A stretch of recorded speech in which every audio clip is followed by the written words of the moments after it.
how's it going? Today I want to give you a tour through our vegetable garden. Everything's looking pretty good right now, and all the beds are almost, I think, pretty much full at the moment.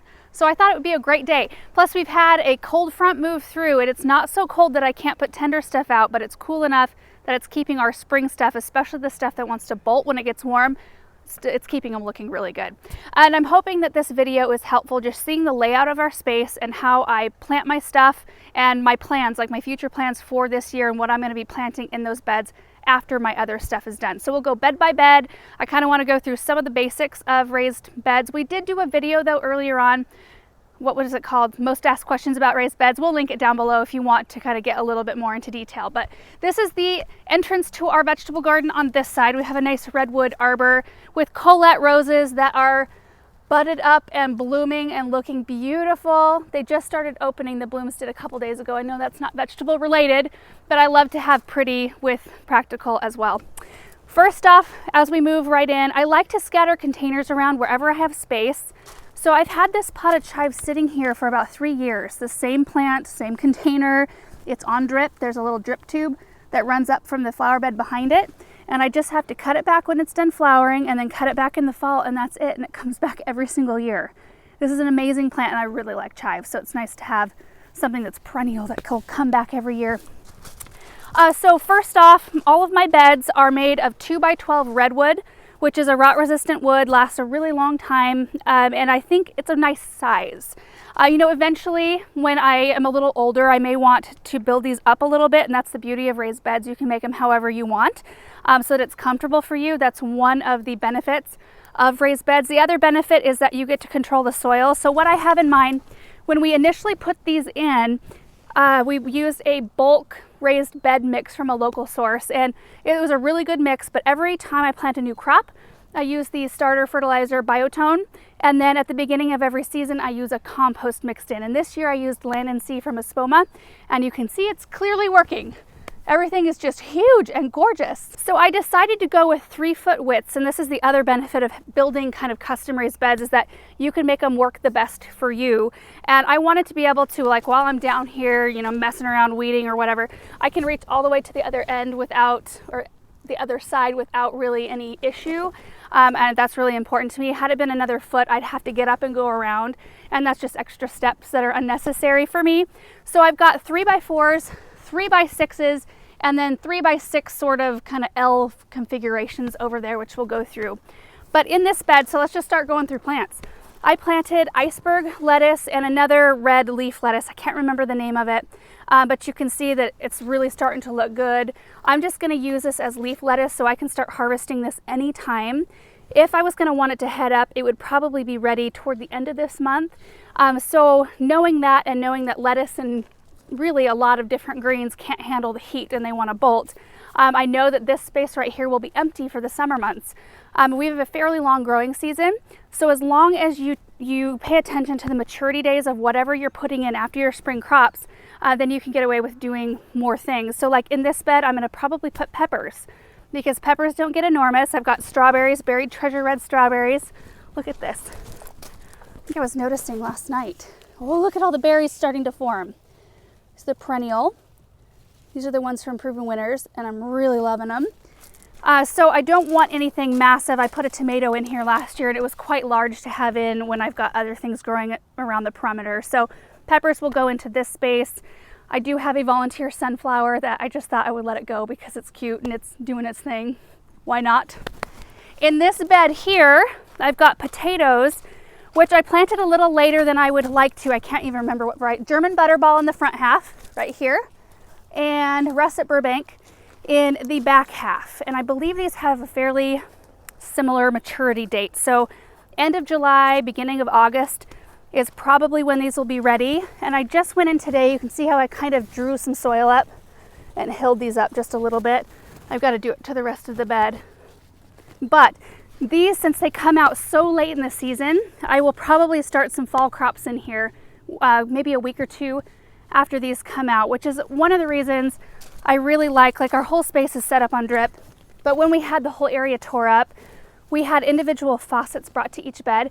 So the week or two that this has nothing in it, I will be able to turn off the water and we won't waste any. Yeah, so if you're setting up your own beds, I'd highly recommend, like if you have the area torn up, we happen to have trenching going on all over our property at the time this vegetable garden was put in. So we thought, well, why not? We'll have an individual faucet just, you know, brought in since the water was coming this way anyway. But you can put inline valves on your drip system if that's how you have your water set up, so that you can turn off individual areas. And we have done videos about drip irrigation. We did one this spring. We'll link that down below as well, just for more details on that. Moving on to this bed over here, we have bull's blood beets, which are looking fantastic.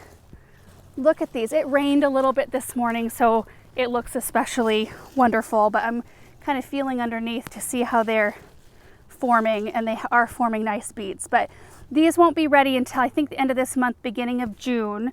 But you know, we don't eat a ton of beets. I'll probably give a lot of these to my parents.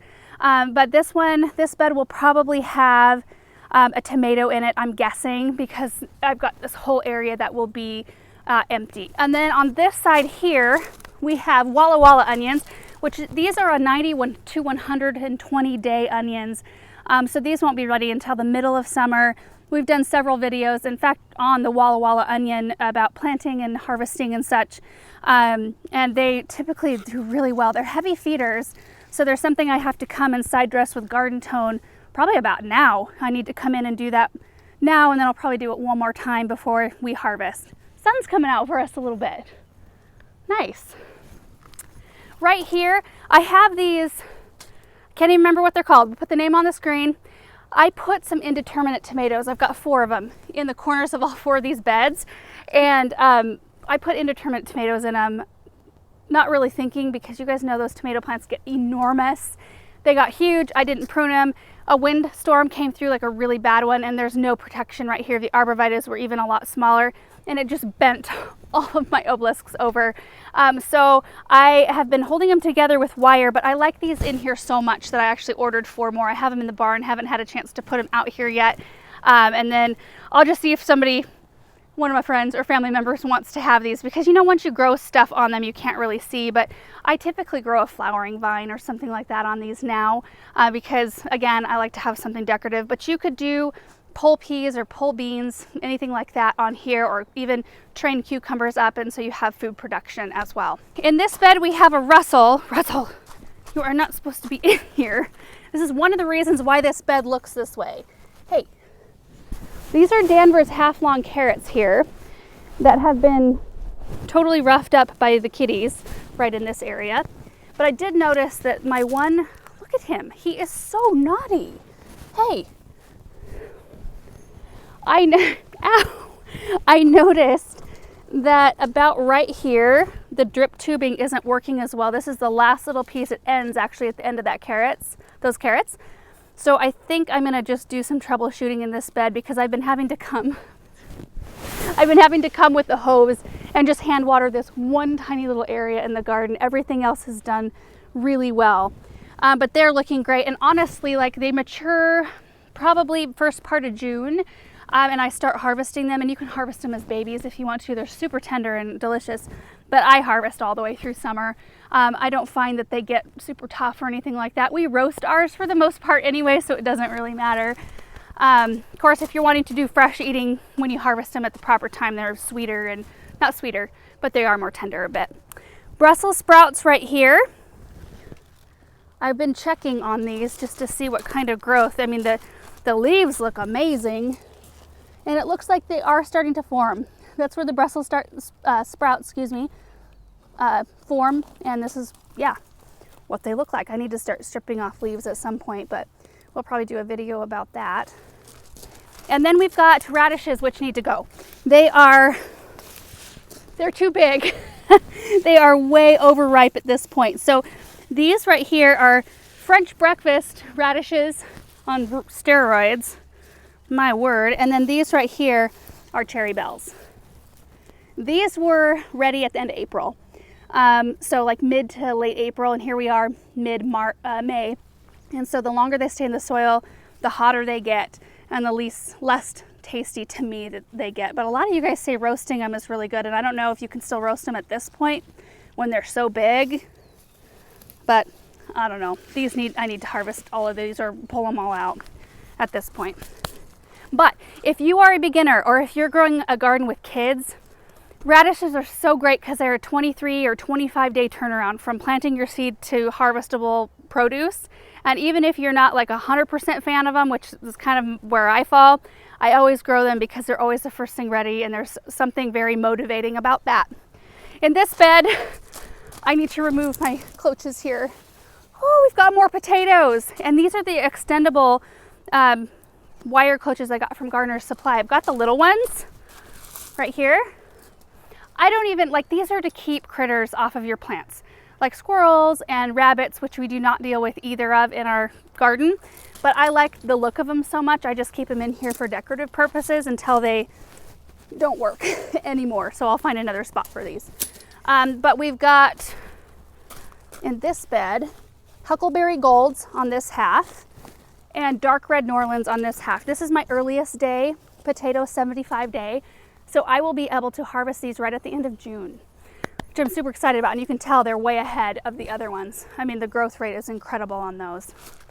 And then in the last bed, and I don't think I talked about the boxwoods, but these are winter gem boxwoods that are several years old. I planted them as 5-gallon plants, and they were kind of like the first year or 2 you're training them, they're not very full. Like there's little holes and stuff in them, and these are looking pretty good. Like they have a little work to do yet to fill in, so I can kind of make my sphere a little bit more tight, but I think they're beautiful.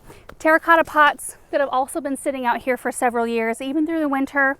I know it's risky, but they've survived for me. And then on this A-frame trellis, I've got Oregon sugar pod peas, which will probably be bearing in the next week or two. They're looking really good. Now they're not technically a climbing or a pole type plant, but they benefit from some sort of support. So I thought that they would be perfect. They usually get about this tall anyway, so I thought this would be a perfect thing to put here. And then I went ahead and seeded some spinach late, which we did a video. You can see that the cats got in here and messed up. They don't ever go to the bathroom in these beds. They just like lay in here. So, I mean, I'm lucky in that way, but this spinach will be ready. Let's see, if I planted it April 27th, it'll be ready beginning to mid part of June. But it's a really good idea if you want to extend the life of your greens. You can grow them underneath something where they'll get light now when it's cooler, and then they'll be protected. They'll get a little more shade as the season progresses and gets a little warmer. In this corner, we have our strawberries in our galvanized tub. Benjamin comes out here and checks on them every single day. So I never, ever get to eat any of the berries because he eats them all. I recently just planted some actually in flower beds because I'm like, you know what, I've got to amp up my strawberry count if I'm ever going to eat any of them. But it's really fun to watch him. When he saw me planting them in the flower bed the other day, he knew what they were, and he ran over and started searching the whole plant. So that makes me excited. Lady Godiva yellow calendulas from last year, you guys. Can you believe that? I think there was zone 7. We had a very mild winter, and they hung out in the greenhouse. In fact, we did a video about those like right in the middle of winter when they were in full glorious bloom.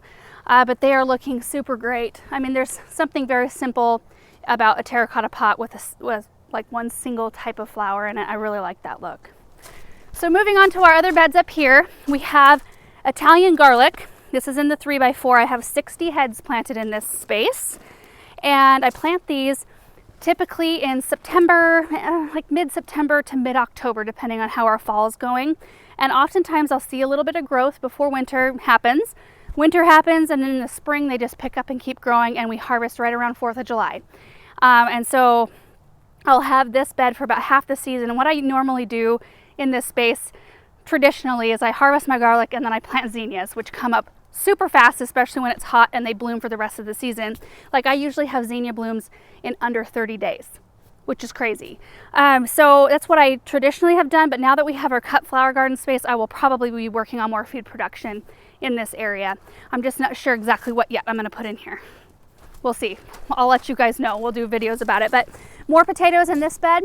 I had originally intended on planting my potatoes out in our new space, but we just didn't get water in there early enough. In fact, we just barely got water out there like yesterday, right? You got it worked out yesterday. So I ended up planting a ton of potatoes in this space, but doesn't matter where they go. I'm just excited to have them. We've got Yukon Golds here. And then, where did my marker go? What's the other one? Which one am I missing? Like, my marker's just gone.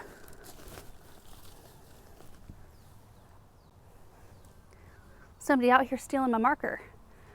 What is the one I'm missing here? So we have, oh no, I'm not missing a marker. For crying out loud, I planted this whole bed full of Yukon Golds because it's my favorite potato. Totally forgot. Then we've got candy onions right here, which are a little bit shorter day than our Walla Wallas. I think they're like an 80 to 90 day onion, and they're looking great. I mean, some of these, their necks are really thick and they're really strong foliage. When you plant these, especially by little plant starts, they're all flopped over and they look really sad for a couple of weeks before they root in and start to actually look like they're doing anything.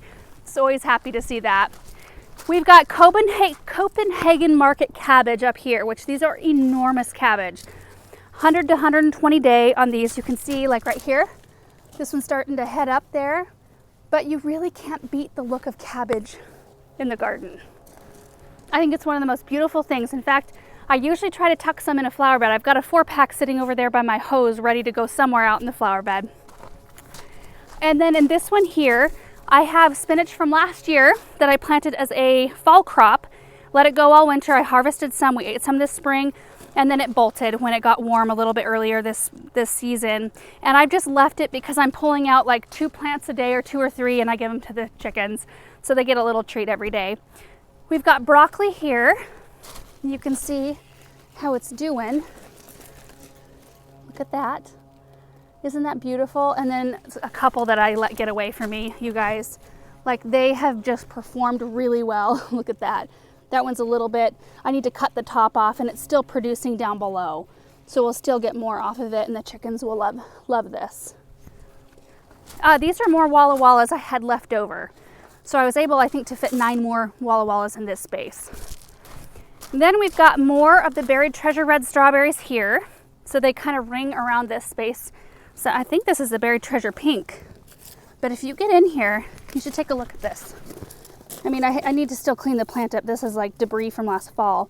But there are berries just starting to form like crazy. Look at that. Just all over. So exciting. This is Winter King spinach right here, which is pretty much like it needs to be harvested now, which I cut a little bit. You can tell right here it's shorter. I cut some off here. I think I cut some in there. I don't know. I'm not very organized in how I harvest things, but I can see that this one's producing flower stalks. So it's about ready to bolt. And once it bolts, the flavor does change just a tiny little bit. Not bad. But yeah, this is just perfect. And this is an example of a flat leaf lettuce spinach, which are much easier to clean. Then this whole bed is full of cabbage. I've got golden acre and red acre cabbage, kind of planted in a design-ish, every other.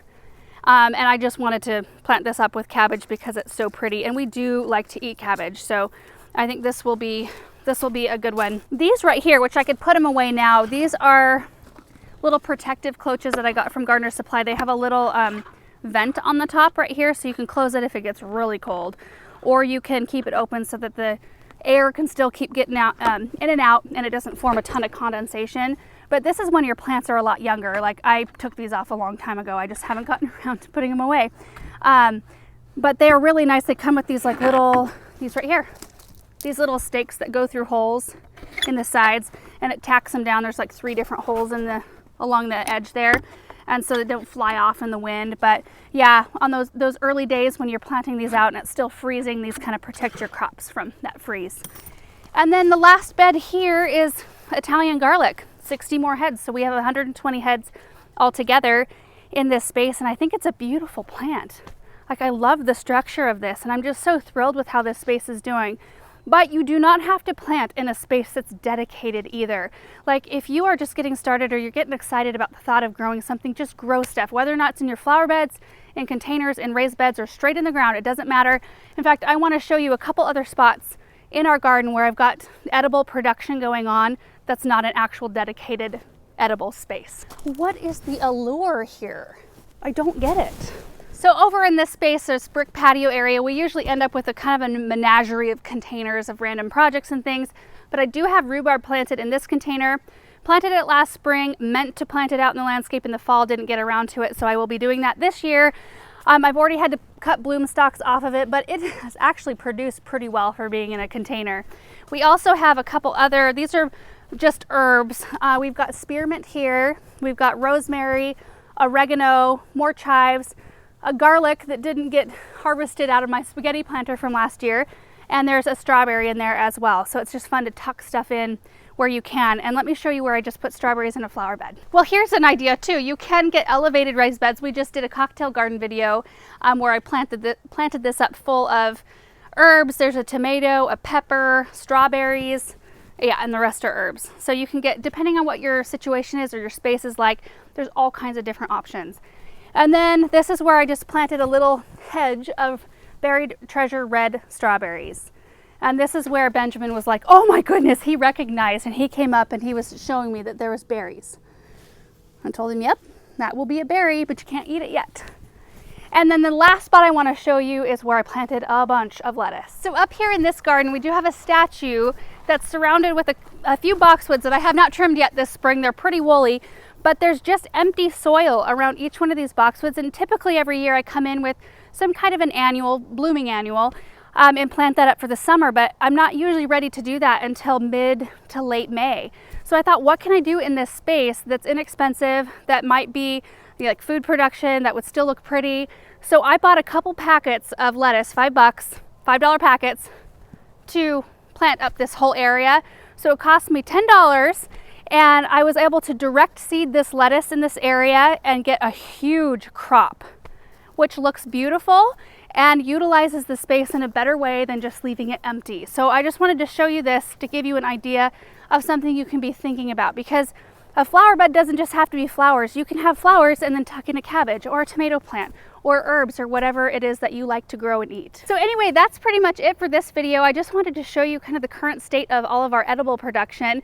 I always get really excited about it every year, and the vegetable garden area pretty much becomes my favorite spot in the entire property, because it's just, I don't know, there's something satisfying about growing stuff that you can eat. And while I like growing flowers as well, there's just nothing like food production. So anyway, I hope it was helpful too, just to see the layout and kind of hear what I'm planning to do the rest of the season. Anyway, thank you guys so much for watching, and we will see you in the next video. Bye.